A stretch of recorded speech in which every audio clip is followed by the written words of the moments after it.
हम आज डिस्कस करेंगे एरर्स इन मेजरमेंट, और ये क्लास 11th फिजिक्स का यूनिट्स एंड मेजरमेंट चैप्टर का एक टॉपिक है, एरर्स इन मेजरमेंट। और फिजिक्स में एरर्स को पहचानना और उन्हें मिनिमाइज करना बहुत जरूरी है। जिस तरह से डे टू डे लाइफ में भी जो है गलतियां हम करते हैं, उसी तरह से फिजिक्स में भी जो है एक्सपेरिमेंट में गलतियां होती हैं।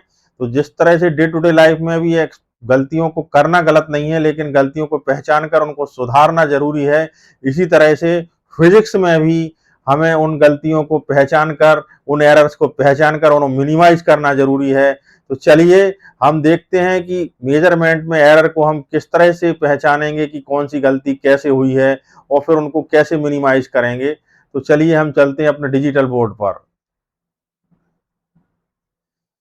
तो एरर्स इन मेजरमेंट, तो एरर्स इन मेजरमेंट में जो है टाइप्स ऑफ एरर देखेंगे सबसे पहले। तो टाइप्स ऑफ एरर में एक होता है सिस्टमेटिक एरर। सिस्टमेटिक एरर की डेफिनेशन ये है कि ये यूनिडायरेक्शनल होता है कि that occur consistently in the same direction. मतलब क्या है, ये या तो जैसे कोई चीज आपने रीडिंग ली किसी चीज की, ठीक है, और रीडिंग लेने के बाद जो भी रीडिंग आई आपकी, तो अगर आपका फॉल्टी है इंस्ट्रूमेंट, तो वो फॉल्टी है, तो उसमें अगर सिस्टमेटिक एरर है, तो सिस्टमेटिक एरर दो तरह के होते हैं, पॉजिटिव और नेगेटिव। तो अगर वो फॉल्टी है तो या तो पॉजिटिव ही देगा रीडिंग, मतलब बढ़ा के ही देगा रीडिंग। सपोज करो आप वर्नियर कैलिपर से किसी भी जो कॉइन है उसका डायमीटर नाप रहे हैं, उसका व्यास नाप रहे हैं। तो डायमीटर अगर उसका सपोज करो 5 सेंटीमीटर है, ठीक है, या सपोज करो 1.5 सेंटीमीटर है, तो वो 1.5 में प्लस का 0.05 mm का जीरो एरर है, तो वो 0.05 रीडिंग बढ़ा के ही देगा। जो भी आप रीडिंग लोगे, चाहे वो 1.5 आए, चाहे वो 2.5 आए, चाहे 3 आए, सेंटीमीटर में आए या मिलीमीटर में आए, जो उसकी एक्चुअल रीडिंग है वो रीडिंग कम होगी। मतलब जो एक्चुअल उसका जो माप है, जो उसकी एक्चुअल वो है साइज है, वो साइज कम हैगी, लेकिन जो नाप के देगा आपको वो इंस्ट्रूमेंट वो बढ़ा के देगा। तो अगर बढ़ा के देगा तो बढ़ा के ही देगा एक इंस्ट्रूमेंट, और अगर दूसरा इंस्ट्रूमेंट कम करके दे रहा है तो वो कम करके ही देगा। मतलब ये सिस्टमेटिक एरर होते हैं। अगर बढ़ के आते हैं तो वो हमेशा बढ़ के ही आएंगे। कभी ऐसा नहीं होता कि कोई भी वर्नियर कैलिपर्स कभी जो है कोई रीडिंग बढ़ा के बता रहा है, मतलब 5 सेंटीमीटर की 1.5 सेंटीमीटर की लेंथ है तो वो 0.05 mm बढ़ा के देता है, तो कभी कम करके दे दे, नहीं, बढ़ा के ही देगा हमेशा। अगर कोई इंस्ट्रूमेंट कम करके देता है तो कम करके ही देगा। तो ये एरर दैट अगर consistently in the same direction, मतलब सिस्टमेटिक एरर वो होते हैं जो कि हमेशा बढ़ा के देते हैं रीडिंग को, ठीक है। तो अब दूसरा टाइप्स होता है रैंडम एरर का। तो रैंडम एरर वो एरर होते हैं जो कि कभी घट के आ जाती है, जिनका मान रियल मान से, रियल वैल्यू से कभी जिसकी वैल्यू घट के आ जाती है, कभी उसकी वैल्यू बढ़ के आ जाती है। तो ये वो पहले का टाइप देख ले हम सिस्टमेटिक एरर का, जैसे हमने बता ही चुके, ड्यू टू फॉल्टी इंस्ट्रूमेंट और जीरो एरर, ठीक है। तो और जो है ऑब्जर्वेशन में सपोज करो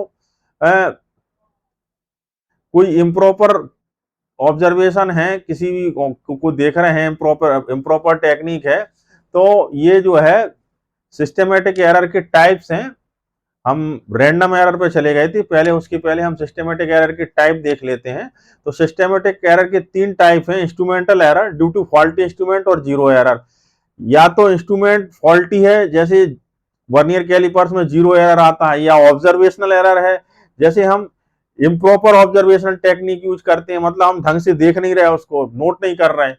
और दूसरा एनवायरमेंटल एरर है, जो कि टेम्परेचर, प्रेशर और ह्यूमिडिटी की वजह से जो उसका जिस इंस्ट्रूमेंट में भी यूज कर रहे हैं, वो इंस्ट्रूमेंट की थोड़ी बहुत, जैसे मान लो ज्यादा टेम्परेचर है तो टेम्परेचर में थोड़ा सा उसमें एक्सपेंशन हो जाता है, तो एक्सपेंशन की वजह से क्या होता है कि वो उसमें एरर आ जाता है। तो ये सिस्टमेटिक एरर के टाइप्स हैं। अब हम चलते हैं एग्जाम्पल पे, ठीक है। तो एग्जाम्पल जो है वो जैसे वर्नियर कैलिपर्स है, तो वर्नियर कैलिपर्स में जीरो एरर है 0.05 का, तो जितने भी मेजरमेंट आएंगे वो 0.05 ज्यादा आएंगे ट्रू वैल्यू से। अगर उसकी ट्रू लेंथ 5 mm है या 0.5 सेंटीमीटर है तो ऑब्जर्व जो मेजरमेंट है वो 5.05, 5.05, 5.05 ही आएंगे। तो ये एक एग्जाम्पल हो गया सिस्टमेटिक एरर का। अब हम चलते हैं रैंडम एरर्स पे। ठीक है, तो रैंडम एरर की डेफिनेशन क्या है? ये वाई डायरेक्शनल होते हैं, मतलब दोनों ही दिशा में होंगे ये। ठीक है, इरेगुलरली होते मतलब can occur equally likely to be positive और नेगेटिव, दोनों चांसेस रहते हैं इसमें, पॉजिटिव होने के भी चांसेस रहते हैं और नेगेटिव होने के भी चांसेस होते हैं। इनको मिनिमाइज कैसे कर सकते? इनको मिनिमाइज मीन निकाल के कर सकते हैं। मतलब अगर सारे के सारे जो हमने वो वैल्यू ली हैं, ठीक है, रीडिंग्स ली थी 4 5, 5 रीडिंग ली सपोज करो, तो पांचों रीडिंग को जोड़ करके 5 से डिवाइड कर लेंगे, यानी उनका मीन निकाल लेंगे। तो जो वैल्यू आएगी, मीन वैल्यू आएगी, वो मीन वैल्यू ट्रू वैल्यू के लगभग बराबर होगी। एग्जाम्पल देखते हैं, जैसे सपोज करो हम टाइम नाप रहे हैं, ठीक है, स्टॉप वॉच के द्वारा। तो टाइम नापने में क्या होगा कि जब भी हम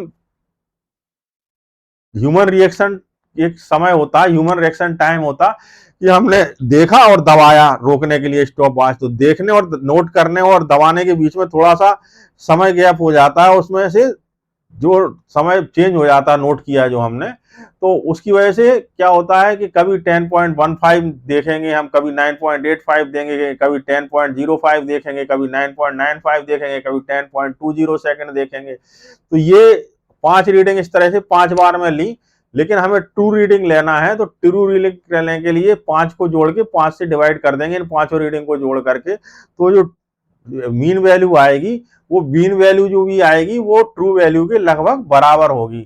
ठीक है, ये जो ट्रू वैल्यू आई और ट्रू वैल्यू के बराबर होगी मेन वैल्यू, लगभग बराबर। जैसे 10 थी ट्रू वैल्यू और यही आई 10.04, तो लगभग बराबर है। नेक्स्ट देखते ग्रॉस एरर। और ग्रॉस एरर की डेफिनेशन है error due to the carelessness और इम्प्रॉपर यूज ऑफ इंस्ट्रूमेंट। ये केयरलेसनेस की वजह से या इम्प्रॉपर यूज ऑफ इंस्ट्रूमेंट की वजह से होता है। और इसमें क्या कारण होते हैं, चलिए देखते हैं। जैसे एग्जाम्पल देखेंगे तो reading the scale upside down, पता चला हम स्केल उल्टी पकड़े हैं, तो अगर 10 सेंटीमीटर की रीडिंग आना चाहिए तो वो 90 सेंटीमीटर आ रही, क्योंकि वो 100 से नापना शुरू कर रहा। अगर जीरो एरर सब्सट्रैक्ट करना भूल जाए, ठीक है, नंबर दो, रिकॉर्डिंग रीडिंग का रिकॉर्ड करना गलत कर दें, जैसे जैसे राइट करना 8.5 और लिख रहे हैं, लिखना है 5.8 लेकिन लिख रहे 8.5, तो ये उल्टा लिख दिया। तो ये सब ग्रॉस एरर है, मतलब ब्लंडर मिस्टेक। अब आता है एब्सोल्यूट एरर। एब्सोल्यूट एरर जो है, according to definition, the magnitude of difference between the true value and the measured value. True value और मेजर्ड वैल्यू के बीच का डिफरेंस, मतलब जो भी ज्यादा होगा उसमें से कम वाली चीज घटेगी। मतलब अगर ट्रू वैल्यू ज्यादा है तो ट्रू वैल्यू से मीन वैल्यू घटेगी, मीन वैल्यू को ही ट्रू वैल्यू कहते हैं। तो मीन वैल्यू में से मेजर्ड वैल्यू घटेगी अगर मीन वैल्यू ज्यादा है तो, और अगर मेजर्ड वैल्यू ज्यादा है तो मेजर्ड वैल्यू में से मीन वैल्यू घटेगी। यहाँ पे जो मीन वैल्यू हम ले रहे हैं वो मीन वैल्यू को ट्रू वैल्यू मान रहे हैं। ठीक है, क्योंकि ट्रू वैल्यू हमें पता नहीं है, तो अगर हमने जो भी 4-5 रीडिंग ली, 4-5 जो भी मेजरमेंट किए, उन 4-5 मेजरमेंट का जोड़ के हम उसका मीन निकाल लेते हैं उतने से डिवाइड करके, तो ये जो है हम ट्रू वैल्यू मान लेते हैं हम। तो इन दोनों का डिफरेंस माने ट्रू वैल्यू, और यानी ट्रू वैल्यू यानी मीन वैल्यू, और मीन वैल्यू में से किसको घटाएंगे हम? ऑब्जर्व्ड वैल्यू को घटाएंगे, और तो वो आ जाएगा absolute error of that measurement. ठीक है, तो मीन वैल्यू कैसे निकालते हैं? A1 A2 A3 plus plus plus AN तक, और N से डिवाइड कर देंगे तो ये मीन वैल्यू निकल आएगा। ठीक है, अब एब्सोल्यूट एरर के इन ईच मेजरमेंट कैसे निकालेंगे? जैसे डेल्टा A1 कहलाता है, फिर डेल्टा A2 कहलाएगा, फिर डेल्टा A3 कहलाएगा, इस तरह से डेल्टा AN तक कहलाएगा। तो डेल्टा A1 जो है वो A मीन में से A1 को घटा दें, फिर डेल्टा A2 के लिए A मीन में से A2 को घटा दें। अगर A2 ज्यादा है तो A2 इधर रहेगा और A मीन मतलब A2 माइनस A मीन रहेगा, और अगर A मीन ज्यादा है तो A मीन माइनस A2 रहेगा। जो भी ज्यादा रहेगा उससे कम वाली चीज घटेगी, माने ये मॉड होता है, मैग्नीट्यूड होता है, जो भी एब्सोल्यूट एरर होता है, यानी हमेशा पॉजिटिव होता। तो अब जो भी हमने चारों पांच जो जितने भी मान लो एन हमने रीड मेजरमेंट किए थे और एन मेजरमेंट किए, ये मीन निकाला था फिर, और फिर हमने ईच मेजरमेंट का एब्सोल्यूट एरर निकाला। अब मीन एब्सोल्यूट एरर निकालने के लिए जितने भी एब्सोल्यूट एरर आए हैं, delta A one, delta A two, delta A three plus delta N तक, उनको एन से डिवाइड कर देंगे तो डेल्टा ए मीन जो आ जाएगा, ये मीन एब्सोल्यूट एरर आ जाएगा। ठीक है, अब न्यूमेरिकल एग्जाम्पल देखते हैं। तो न्यूमेरिकल एग्जाम्पल में सपोज करो लेंथ मेजर कर रहे हैं हम, ठीक है, तो ये लेंथ आ रही है 20.5, 20.3, 20.2, 20.4, ये जो है हमारी 1, 2, 3, 4, 5 रीडिंग आई। अब पांचों रीडिंग को का मीन निकालेंगे, यानी हम ये मीन निकालेंगे। तो ये मीन निकालने के लिए इन पांचों को जोड़ देंगे और 5 का डिवाइड कर देंगे इसमें, तो ये 101/5 आएगा, यानी 20.2 सेंटीमीटर ए मीन आ गया। अब ईच मेजरमेंट में एब्सोल्यूट एरर निकालेंगे, calculate the absolute error of individual measurement या इंडिविजुअल एब्सोल्यूट एरर। ठीक, तो डेल्टा ए वन निकालेंगे तो 20.2 में से 20.1 घट जाएगा तो 0.1 आ जाएगा, क्योंकि यहाँ पे मीन ज्यादा था। अब दूसरी वाले केस में, यानी डेल्टा ए टू निकालने के केस में, वहां पे जो है वो मेजरमेंट ज्यादा है। ठीक है, तो मेजरमेंट में से मीन घटा देंगे, इसलिए यानी 20.3 में से 20.2 घटा दिया। अब डेल्टा ए थ्री निकालने के लिए इसमें जो है मीन और मेजरमेंट दोनों ही बराबर हैं, तो घटा दिए एक दूसरे को, 0 आ गया। डेल्टा ए फोर निकालने के लिए फिर मीन ज्यादा है, 20.2 में से 20 घटा के 0.2 आया। फिर डेल्टा ए फाइव निकालने के लिए मेजरमेंट ज्यादा है, तो 20.4 में से फिर मीन घटा दिया, तो ये आ गए 5 जो है एब्सोल्यूट एरर नीच मेजरमेंट आ गए, delta A one, delta A two, delta A three, delta A four, delta A five. तो ये जो पांचों के पांचों आए हैं, इनको सबको जोड़ के और 5 से डिवाइड कर देंगे तो ये डेल्टा ए मीन निकल आएगा, यानी मीन एब्सोल्यूट एरर निकल आएगा। ठीक है, तो ये पांचों की अलग अलग वैल्यू लिख ली हमने, और ये वैल्यू निकालने के रखने के बाद फिर इसमें हमने डेल्टा ए मीन निकाला, यानी कैलकुलेट मीन एब्सोल्यूट एरर। तो मीन एब्सोल्यूट एरर निकालने के लिए सबको जोड़ देंगे, delta A one, delta A two, delta A three, delta A four, delta A five, सबकी वैल्यू रख देंगे, 0.1, 0.1, 0, 0.2, 0.2 अपॉन 5 से डिवाइड करेंगे, जोड़ के 0.6 आएगा, 0.6 में 5 से डिवाइड करेंगे, 0.12 आएगा, डेल्टा ए मीन आएगा। अब इसको किस तरह से लिखते हैं, किस तरह से रिकॉर्ड करते हैं अपने रिकॉर्ड में, इसको एल मीन और प्लस माइनस डेल्टा एल, यानी डेल्टा एल का मतलब क्या है, डेल्टा ए मीन।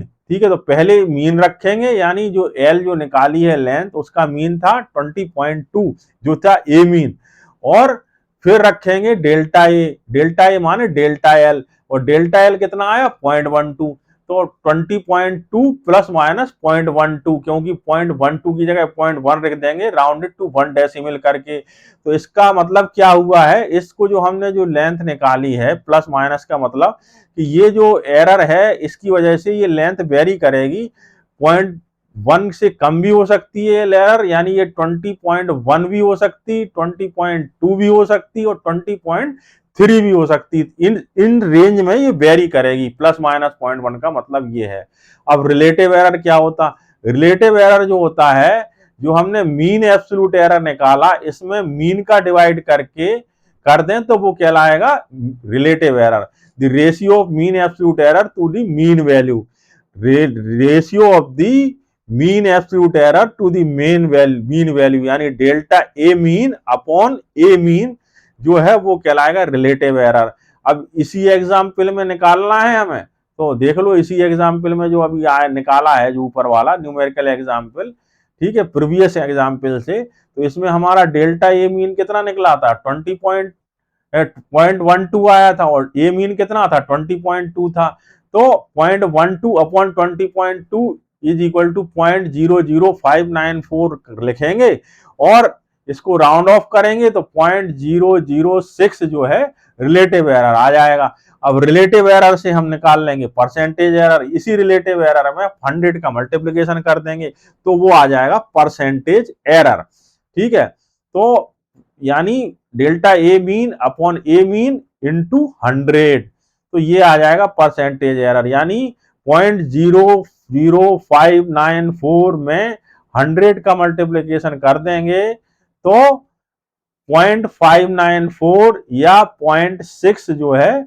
इसका परसेंटेज एरर आ जाएगा परसेंटेज में। तो जो हमने अभी पूरी जो वो किया, रिकॉर्ड किया, जो लेंथ रिकॉर्ड की, उसको लिखेंगे कैसे? उसको लिखेंगे ऐसे कि 20.2, ठीक है, फाइनल रिकॉर्ड रिजल्ट कैसे लिखेंगे? 20.2 प्लस माइनस 0.12 विद 0.6% एरर।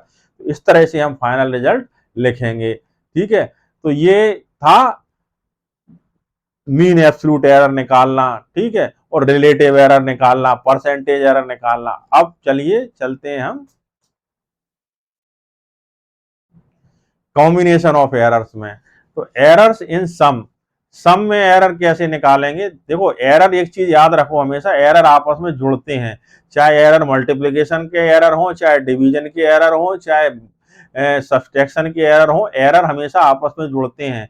क्योंकि जो दो एरर हुए उनको कभी घटा नहीं सकते, ठीक है। चाहे वो ड्राइव्ड क्वांटिटी किसी भी फॉर्म में हो, यानी जो भी दो तीन क्वांटिटी से मिलके तीसरी ड्राइव्ड क्वांटिटी बनी है, वो ड्राइव्ड क्वांटिटी का और जो क्वांटिटीज हैं उनका कोई भी रिलेशन हो फंडामेंटल क्वांटिटीज का, लेकिन जो एरर है वो हमेशा आपस में ऐड होते हैं, ठीक है।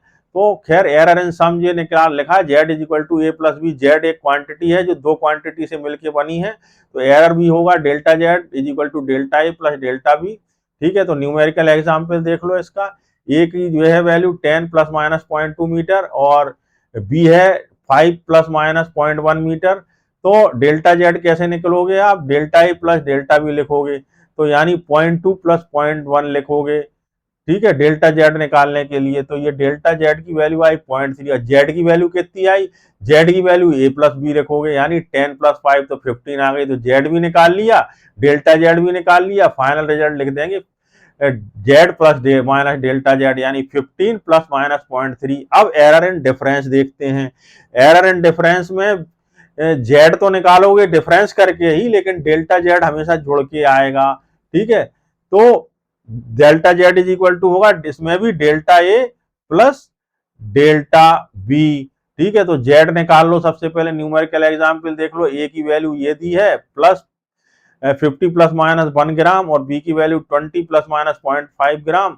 अब जो है Z is equal to A minus B है, तो 50 माइनस 20 इज इक्वल टू 30 आ जाएगी। डेल्टा जेड की value delta A plus delta B है, तो 1 प्लस 0.5, ठीक।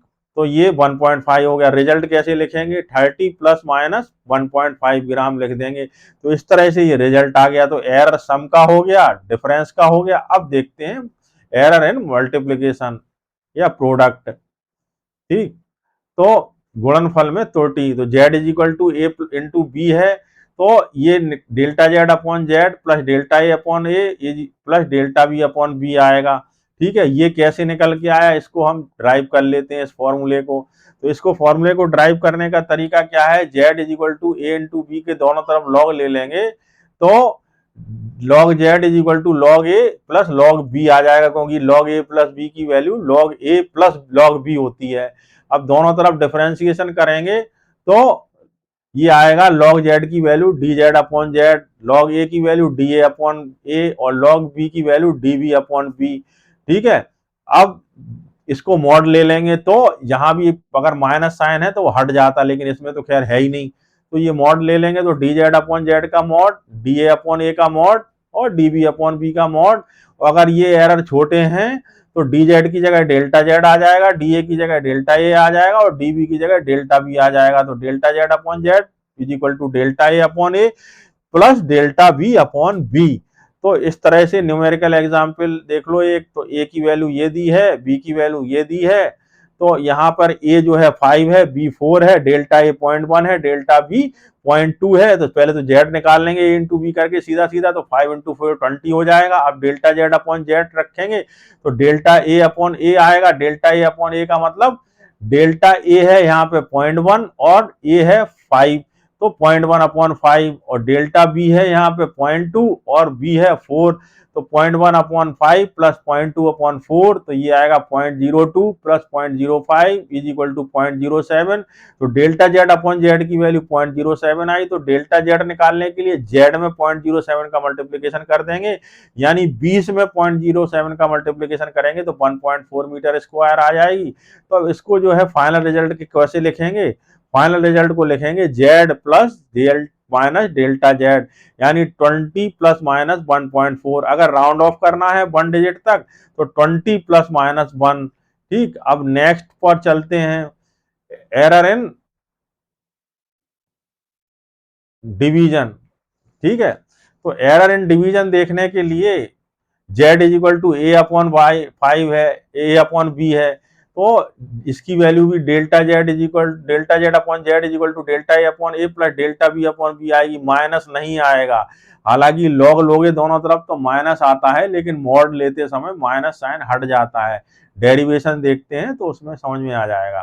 तो डेरिवेशन लेने के लिए और z is equal to A upon B, log Z लेंगे और लॉग ए अपॉन बी का मतलब होता है log A minus log B, तो ये हो जाएगा log A minus upon log B. और डिफरेंशिएशन करेंगे बोथ साइड, तो D Z upon Z is equal to D A upon A minus D B upon B. कैसे आया ये देखो, लॉग एक्स का डीएक्स के सापेक्ष अगर हम डिफरेंशिएशन करते हैं तो आंसर आता 1 अपॉन एक्स।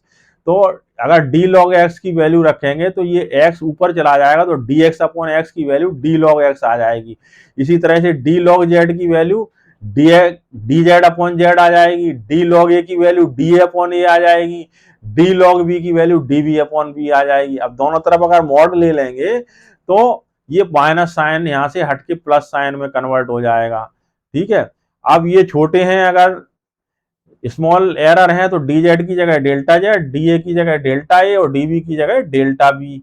तो इस तरह से ये हमने एक फॉर्मूला जो ऊपर दिया था वो निकाल लिया।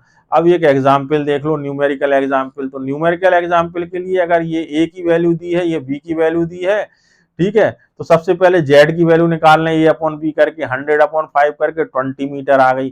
फिर डेल्टा जेड अपॉन जेड निकालना है, तो 2 अपॉन 100 प्लस 5 अपॉन 0.1 अपॉन 5, तो 0.02 प्लस 0.02 0.04, ये डेल्टा जेड अपॉन जेड की वैल्यू आई। अब डेल्टा जेड की वैल्यू निकालने के लिए जेड का इसमें मल्टीप्लीकेशन होगा, यानी 20 का 0.04 मल्टीप्लीकेशन आया होगा, यानी 0.8 आएगा। तो अब इसको लिखेंगे कैसे, final result Z plus minus delta Z, यानी जेड की वैल्यू 20 और प्लस माइनस डेल्टा जेड यानी 0.8। तो ये इस तरह से रिजल्ट लिख देंगे। तो ये है एरर इन डिवीजन। अब अगला देखते हैं, एरर इन पावर। ठीक है, z is equal to A upon a की पावर n है, ए की पावर 2 भी हो सकती है, ए की पावर 3 भी हो सकती है, यानी n की वैल्यू कुछ भी हो सकती। तो इसका जो वैल्यू आएगी delta Z upon Z is equal to n into delta A upon a आएगी।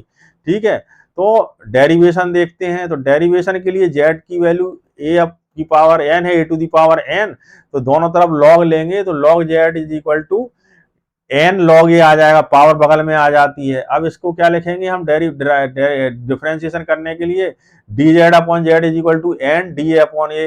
अब छोटा है तो डी जेड की जगह डेल्टा जेड लिख देंगे, तो delta Z is equal to n delta A upon a. तो ये आ गया फॉर्मूला। एक न्यूमेरिकल एग्जाम्पल देख लो, न्यूमेरिकल एग्जाम्पल में ए की वैल्यू ये दी है, बी की वैल्यू ये दी हुई है।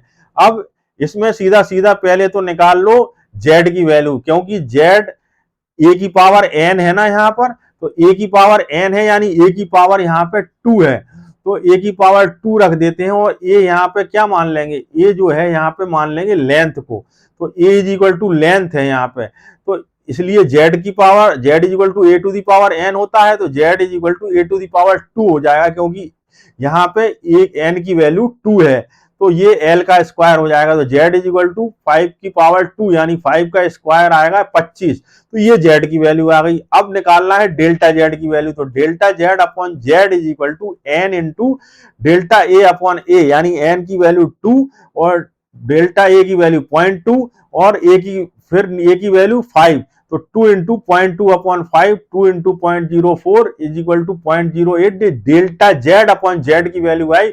डेल्टा जेड की वैल्यू निकालने के लिए जेड से इसमें मल्टीप्लाई कर देंगे, यानी 25 का 0.08 में मल्टीप्लाई करेंगे तो 2 आएगा। अब इसको किस तरह से हम रिजल्ट लिखेंगे? रिजल्ट लिखेंगे Z plus minus delta Z, यानी 25 जो आई थी वो आई थी हमारी जेड, ठीक है। जेड कितनी आई थी? 25 आई थी, और डेल्टा जेड 0.08 आई थी, ठीक है। तो सॉरी, डेल्टा जेड 2 आई थी, ठीक है। तो 25 प्लस माइनस 2 इसका आंसर आएगा, ठीक है। डेल्टा जेड 2 और Z 25। Next, error in mixed operation. Mixed operation में एरर निकालना, मिश्रित संकारियों में त्रुटि निकालना। तो एग्जाम्पल क्या है इसके? एग्जाम्पल देख लो, z is equal to a⁻2 है, b⁻3 है, c⁻4 है। तो इसको जो अगर हम टेकिंग लॉग करेंगे दोनों साइड, तो log z is equal to 2 log a 3 log b, और c चूंकि अपॉन में इसलिए -4 log c। अब इसका डिफरेंशिएशन कर देंगे तो D Z upon Z is equal to 2 D A upon A plus 3 D B upon B minus 4 D C upon C. Modulus लेंगे, दोनों तरफ मॉड लेंगे तो ये माइनस साइन प्लस में कन्वर्ट हो जाएगा। और अगर ये स्मॉल एरर है तो डी जेड की जगह डेल्टा जेड आ जाएगा। तो ये फॉर्मूला हमारा निकल के आ गया इसके लिए। न्यूमेरिकल एग्जाम्पल में सबसे पहले तो ए की वैल्यू ये दी है, बी की वैल्यू ये दी है, सी की वैल्यू ये दी हुई है मीटर में, कोई लेंथ है ये। तो आप सबसे पहले जेड की वैल्यू निकालने के लिए ए टू दी पावर 2 करोगे, यानी 2 टू दी पावर 2, और बी टू दी पावर 3 करोगे, यानी 3 टू दी पावर 3, और सी टू दी पावर 4 करोगे, यानी 5 टू दी पावर 4। तो 4 इंटू 27 अपॉन 625 आएगा, यानी 108 अपॉन 625 आएगा, यानी 0.1728 आएगा, यानी 0.2। ये आई जेड की वैल्यू। अब डेल्टा जेड की वैल्यू इस फॉर्मूले से निकालते हैं। तो delta Z upon Z is equal to 2 into 0.1 upon 2, यानी delta A upon A plus 3 जो इसकी पावर थी बी की, इंटू डेल्टा बी यानी 0.2 अपॉन बी यानी 3 प्लस 4 यानी जो सी की पावर थी, इंटू डेल्टा सी यानी 0.3 अपॉन सी यानी 5। तो इस पूरे को सॉल्व करके डेल्टा जेड अपॉन जेड की वैल्यू 0.1 प्लस 0.2 प्लस 0.24 यानी 0.54, यानी अगर परसेंटेज में निकाले तो 54% आएगा। आप डेल्टा जेड की वैल्यू निकालने के जेड का इसमें मल्टीप्लीकेशन कर देंगे, यानी 0.54 में जो हमने 0.1728 निकाला था जेड, उसका मल्टीप्लीकेशन कर देंगे तो 0.09 जो है आंसर आएगा। तो अब जेड प्लस डेल्टा जेड आ गया, तो इसका रिजल्ट क्या आ जाएगा? Z plus minus delta Z, यानी 0.2 जेड आया था और डेल्टा जेड 0.09 आया, तो प्लस माइनस 0.09। तो ये रिजल्ट आ गया। अब इसकी एक जनरल फॉर्मूला है मिक्स्ड ऑपरेशन का, वो और देख लेते हैं, ठीक है। जनरल रूल जो है वो जनरल रूल ये है कि सपोज करो z is equal to a to the power p, b to the power q, c to the power l और r और d to the power s है। तो ये general formula delta z upon z is equal to p delta a upon a plus q delta b into b plus r into delta c upon c plus s delta d upon d, यानी जो power है वो multiple में आ जाएंगे, ठीक है। और delta A upon A, delta B upon B और डेल्टा सी अपॉन सी सारे के सारे एरर जुड़ जाएंगे। तो ये था जो है एरर्स, जो कि हमने डिटेल में स्टडी किया। जो कुछ भी अगर आपको समझ में ना आया हो तो आप कमेंट बॉक्स में पूछ सकते हैं, उसको मैं अलग से वीडियो डाल के आपकी डाउट क्लियर करने की कोशिश करूंगा। Thank you.